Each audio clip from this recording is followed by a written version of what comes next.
立法院会本地今仔要审查老人福利法的修法，国民党是提出65岁以上老大人综合所得税率无到20%，唔免纳健保费，引起真侪争议哦。国民党佮修正讲，若无到5%才免纳，也毋过卫生福利部是预告讲，安尼115年健保恐惊会破产，可能需要起保费。民进党团嘛认为讲会引起世代的对立，表示反对。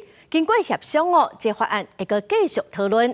另外，就业服务法修法，80岁以上的老大人唔免巴士量表的评估，得当请外籍看护。若要合作已经三读通过了，劳动部是表示遗憾。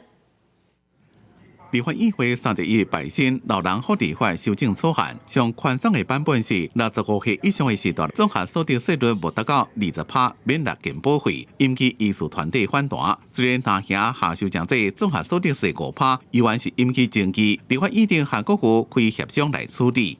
老人福利法协商之后，我们再行处理。让年轻人来负担长者，但他不一定是弱势的这种健保负担，已经挑起了世代的对立。另外一个也关系到是老人权益的，就是就业服务法第46条修正草案，要让80岁的时大人唔免巴士量表评估就当请外籍看护。不过劳动部长洪新涵讲，这可能会造成外籍看护强势市场的失去平衡，也可能让负担能力较低的家庭更加排斥到照顾的资源。不过在咧纳备联手之下，表决通过。